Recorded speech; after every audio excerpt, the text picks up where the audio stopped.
Hello Sudheer గారు. నమస్కారం అండి. నమస్తే అండి. సో చాలామంది అండి పిల్లలు మీరు చూస్తూనే ఉంటారు కాబట్టి అడుగుతున్నాను. కాన్సన్ట్రేషన్ తోటి చదవరు. ఎలా అంటే ఉన్నట్టే ఉంటారు. కానీ వాళ్ళు కానీ వాళ్ళ మైండ్ సెట్ కానీ ఎక్కడో వేరే ప్రపంచంలో ఉంటారు. ఒక డ్రీమీ వరల్డ్లోకి వెళ్ళిపోతారు. కొంతమంది ఏమో కాన్సన్ట్రేషన్తో చదువుతున్నట్టే ఉంటుంది కానీ బట్ గంటల తరబడి అక్కడే కూర్చుంటారు. రిజల్ట్ మాత్రం శూన్యం కనిపిస్తూ ఉంటుంది మనకి. వాళ్ళ కాన్సన్ట్రేషన్స్ లెవెల్ దెబ్బతినడానికి ప్రధాన కారణాలు ఏమేమి ఉంటాయండి? ఎందుకంటే ప్రతి స్టూడెంట్ వాళ్ళ గురించి ఎంత చదివినా ఎందుకు రావట్లేదు అనేటువంటి క్వశ్చన్ మార్క్ తోటి ఉంటూ ఉంటారు. 24 గంటలు ఒక చోట కూర్చున్నంత మాత్రాన కాన్సన్ట్రేషన్తో చదివినట్టు మాత్రం మనం అనుకోలేము. కరెక్ట్. ఏ ఫ్యాక్టర్స్ ఒక మనిషిని కాన్సన్ట్రేషన్ లెవెల్స్ దిగజారిపోయేలా చేస్తాయంటారు? చదువుకునేటప్పుడు మనం ఎంత టైం స్పెండ్ చేసాం అనేది ముఖ్యం కాదు. ఇక్కడ ఎంత క్వాలిటీ టైం స్పెండ్ చేస్తున్నాం అనేది ముఖ్యం. అవును. సో ఫస్ట్ చదివేటప్పుడు స్టూడెంట్కి ఇంట్రెస్ట్ అనేది ఉండాలి. ఆ ఇంట్రెస్ట్ మిస్ అవ్వటానికి బోల్డ్ అనే ఫ్యాక్టర్స్ ఉంటాయి. ఇంటి దగ్గర నుంచి ప్రెషర్స్, ఫైనాన్షియల్గా కానివ్వండి, లేకపోతే ఇంకెప్పుడు ఉద్యోగం వస్తుంది అనే ప్రెషర్స్ కానివ్వండి, దీంతోపాటు మెంటల్గా తనకి ఇంతకు ముందు జరిగినటువంటి ఇన్సిడెంట్స్ కొన్ని ఉంటాయి. అది గతంలో జరిగిన ఎగ్జామ్స్లో ఫెయిల్ అవ్వటం కానివ్వండి, లేకపోతే కాంపిటేటివ్ ఎగ్జామ్స్లో పెర్ఫార్మెన్స్ కానివ్వండి, ఫ్యామిలీ హిస్టరీలో జరిగేటటువంటి ఇన్సిడెంట్స్ కానివ్వండి, గతంలో ఏదైనా తనకి ఒక దెబ్బ తగిలినప్పుడు దానిలో నుంచి పైకి వచ్చే క్రమంలో జరిగేటటువంటి ఇన్సిడెంట్స్ కానివ్వండి, డిస్టర్బెన్సెస్, వీటన్నిటి ఫ్యాక్టర్స్ అనేవి మైండ్లో రన్ అవుతూ ఉంటాయి. ఓకే.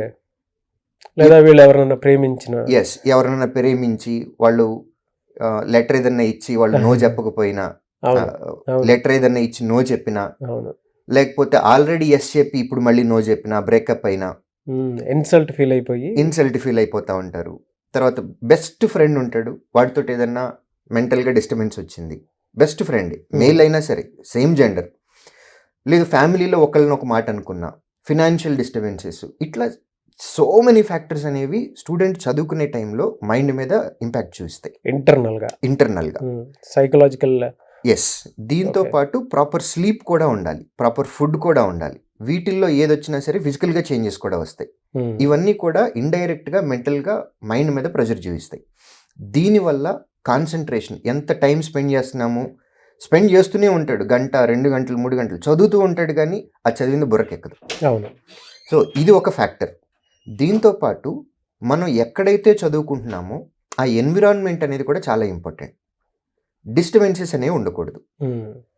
రూమ్లో ఫర్ ఎగ్జాంపుల్ మనం ఏదైనా రూమ్లో చదువుకుంటూ ఉన్నాము, బయట నుంచి హార్న్ సౌండ్లు, లేకపోతే పాటలు, లేకపోతే గుడి దగ్గర నుంచి మైక్ సౌండ్లు, లేకపోతే ఏదైనా ఫంక్షన్లు వెళ్తూ ఉంటే రకరకాల డిస్టర్బెన్సెస్ అనేవి ఉంటాయి. అవునవును. ఈ డిస్టర్బెన్సెస్ ఉండకూడదు. ఎట్ ద సేమ్ టైం మనం కూర్చునేటప్పుడు చదువుకునేటానికి ఒక మంచి రేకుల షెడ్లో కూర్చున్నాము, మే, జూన్, సమ్మర్, స్వెట్ వస్తూ ఉంటుంది. సో అది కూడా డెఫినెట్గా మ్యాటర్. ఎందుకంటే చదువుకునేటప్పుడు కాన్సన్ట్రేషన్ అనేది రావాలి అని అంటే ఎన్విరాన్మెంట్ కూడా చాలా ఇంపార్టెంట్. ఎన్విరాన్మెంట్, సరౌండింగ్స్, మీరు ఇందాక చెప్పినట్లు ఒక రూమ్లోనో లేదంటే ఫ్రెండ్స్ తోటో కూర్చొని ఉండడం సరే, ఏదో సాంగ్ అంటే ఎవరిదో రింగ్ టోన్ వినిపిస్తూ ఉంటుంది, వెంటనే వీడికి ఎంటర్టైన్మెంట్ ట్రిగర్ అవుతూ ఉంటుంది. లేదంటే కొంతమంది సాడ్ సాంగ్ పెట్టుకుంటారు, వెంటనే పక్కనోడు అరే ఒకప్పుడు నేను ఈ సాంగ్ విని చేసుకున్నాను అనేటువంటి దాంతో డిస్టర్బ్ అవుతూ ఉంటారు. ఉంటాయి సార్, ఈ ట్రిగర్స్ అయితే డెఫినెట్గా ఉంటాయి. మీరు ఇందాక చెప్పినట్లు ఒక షెడ్లో కూర్చొని చదివేటప్పుడు పిల్లలకి ఏ విధంగా ఉంటుందంటే, ఫోకస్డ్గా వెళ్ళాలనుకున్నా కూడా తెలియకుండానే స్వెట్ రావటము, లేదంటే ఆ ఒక్క పూతకి సింపుల్గా చెప్పాలి అని అంటే దానికి ఏం అర్థం కాదు. ఒక్కొక్కసారి చదువుతున్నట్టే కూర్చొని చేద్దామనే మైండ్ అనుకుంటుంది, కానీ బాడీ సహకరించదు. సో బాడీకి సంబంధించినటువంటి ఆ సూటబుల్ ఎన్విరాన్మెంట్ అనేది ఉండాలి. అవును.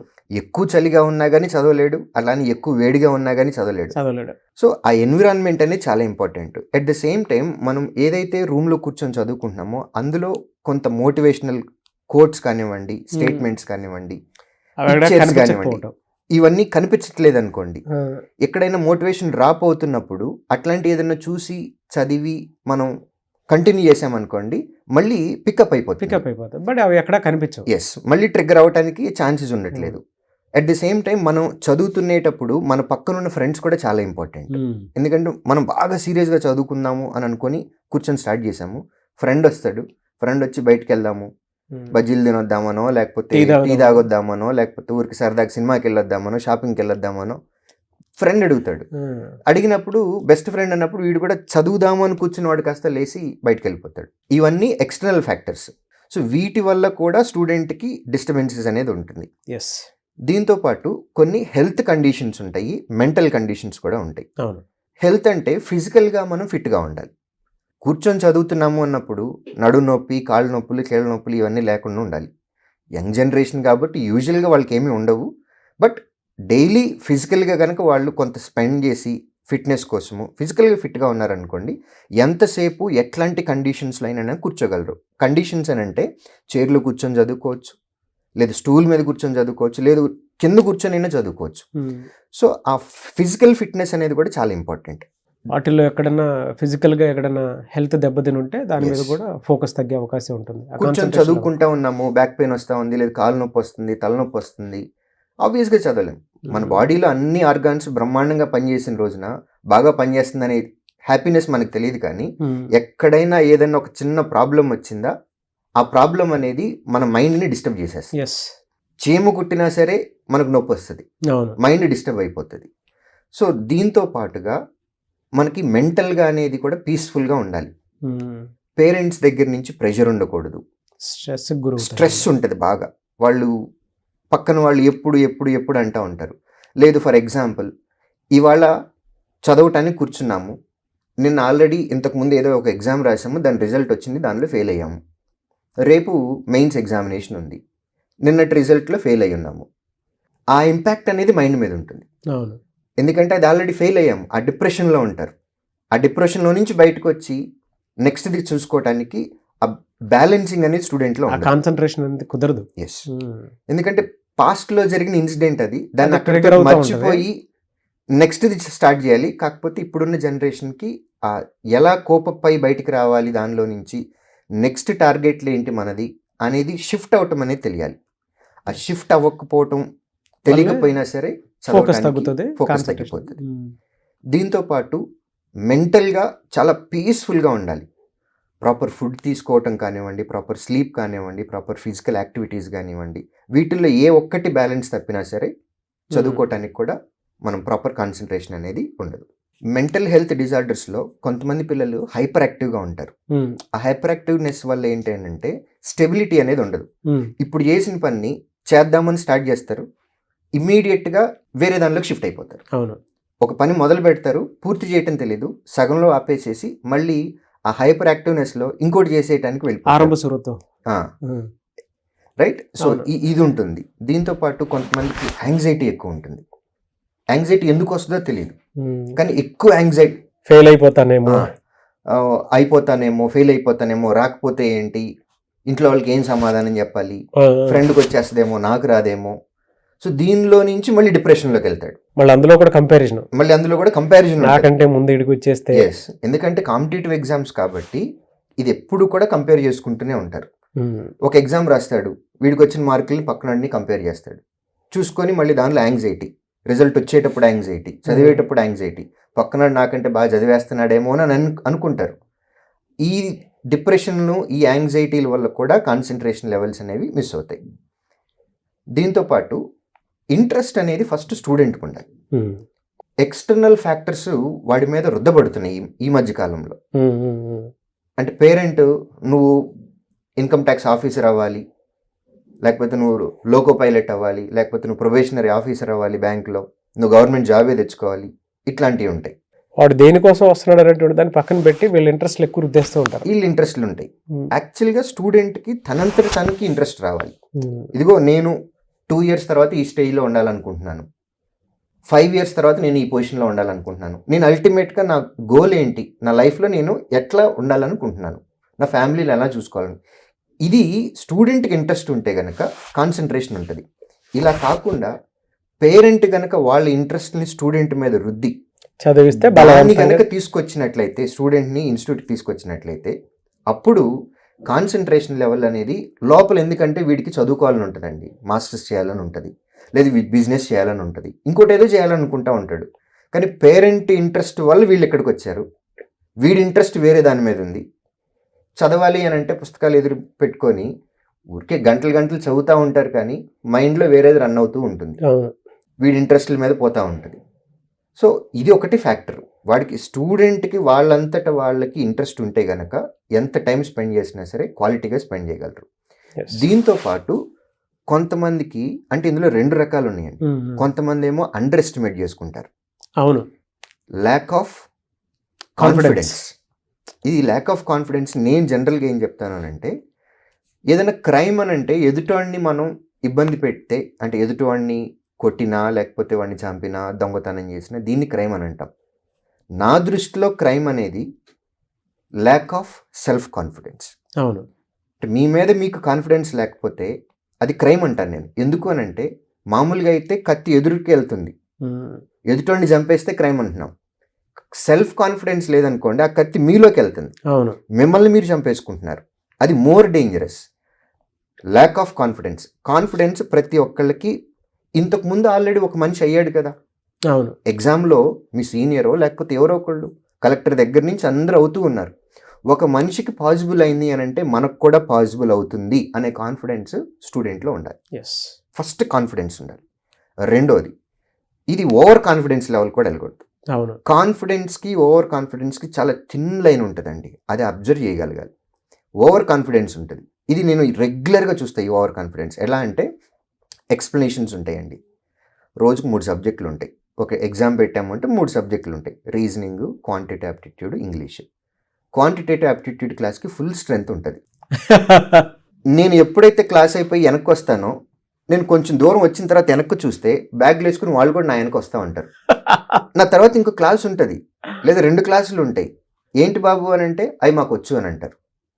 సో ఇది ఓవర్ కాన్ఫిడెన్స్. ఇక్కడ కాంపిటేటివ్ ఎగ్జామ్ అని అన్నప్పుడు మీకు వచ్చా రాదా అనేది అసలు ఇంపార్టెంట్ కాదు. ఇక్కడ మీకు వచ్చు, కానీ ఎంత టైంలో ఆన్సర్ వస్తుంది అనేది ఇంపార్టెంట్.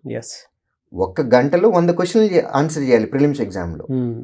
60 మినిట్స్లో 100 క్వశ్చన్స్ అంటే 40 సెకండ్స్ వస్తుంది ఒక్కొక్క క్వశ్చన్కి. సో మనకు వచ్చు అనేది కాదు, దీనికంటే బెటర్ సొల్యూషన్ ఏమైనా ఉందా అనేది కూడా నేర్చుకోవాలి. అక్కడ ఇంట్రెస్ట్ క్రియేట్ అవ్వాలి. దీంతో పాటు నాగరాజ్ గారు ఒక ఇంపార్టెంట్ పాయింట్ చెప్తాను. ఇది చాలా చాలా ఇంపార్టెంట్. ప్రతి కాంపిటేటివ్ ఎగ్జామ్కి ప్రిపేర్ అయ్యే ఆడపిల్ల కానివ్వండి లేదా మగపిల్లవాడు కానివ్వండి, వీళ్ళు ఇక్కడికి వచ్చినప్పుడు రూమ్లో కానీ లేదంటే హాస్టల్లో కానీ ఉంటారు. ఈ ఉండే క్రమంలో వీళ్ళ రూమ్మేట్ లేదా వీళ్ళ ఫ్రెండ్ ఎవరైతే ఉంటారో వీళ్ళల్లో టాక్సిక్ బిహేవియర్ ఉన్న వాళ్ళు ఉంటారు. వీళ్ళు ఏంటి అని అంటే ఇంట్లో వేరే ఎవరో ప్రెజర్ మీద ఇక్కడికి వస్తారు. సెల్ఫ్గా వాళ్ళకంటూ ఇంట్రెస్ట్ ఉండదు. ఏదో వచ్చాము అని అంటే వచ్చాము టైం పాస్ చేయటం. సో అంతే తప్ప ఒక గోల్ ఉండదు, ఒక ఎయిమ్ ఉండదు, ఏమీ ఉండదు. టైం పాస్ చేయడానికి వచ్చారంతే. టైం అయిందా బ్యాగ్ తీసుకొని ఆఫీస్కి వస్తారు, ఇన్స్టిట్యూట్కి వస్తారు, టైం అయిపోయిందా వెళ్ళారు, తింటారు. ఇటువంటి వాళ్ళు ఏంటి అని అంటే వాళ్ళతోటి కనుక ఫ్రెండ్షిప్ చేస్తే వీళ్ళకి ఉన్న ఇంట్రెస్ట్ పోతుంది. వీళ్ళని డిస్టర్బ్ కూడా చేస్తారు కావాలని. ఎట్లా డిస్టర్బ్ చేస్తారు? వీళ్ళు చదువుకోవటానికి కూర్చుంటే వీళ్ళని డిస్టర్బ్ చేయటమే వాళ్ళ పని. అదొక సైకోయిజం లాగా ఉంటుంది. డిస్టర్బెన్సెస్, సాంగ్స్ పెట్టడం కానివ్వండి, లేదంటే వచ్చి జోకులు చెప్పటం కానివ్వండి, మూవీకి వెళ్దాం రండి అని చెప్పటం కానివ్వండి. వీళ్ళు ఒక రైట్ పాత్లో వెళ్తూ ఉంటుంటే ఇంకొక బ్యాచ్ వచ్చేసి వీళ్ళని దీనిలో నుంచి బయటికి తీసుకొస్తారు. అలాంటి ఫ్రెండ్స్ ఉంటారు. కింద కామెంట్ బాక్స్లో అలాంటి ఫ్రెండ్స్ ఎవరో కింద పోస్ట్ చేయండి, తెలుస్తుంది. ఎందుకంటే నేను చదువుకున్న రోజుల్లో కూడా నా చుట్టుపక్కల ఉండేటువంటి వాళ్ళు ఉన్నారు. అలా వీళ్ళని మేము మా భాషలో ఏమంటాము అని అంటే చెట్టు కింద బ్యాచ్ లేకపోతే టీ స్టాల్ బ్యాచ్ అంటామండి. వీళ్ళు ఏంటి అని అంటే క్లాస్ రూమ్లో తక్కువ టైం ఉంటారు, రోడ్ల మీద ఎక్కువ టైం ఉంటారు. ఎక్కువ టైం ఉండి సీనియర్ బ్యాచ్ అనమాట. 2 years 3 years పోరాడుతూ ఉంటారు.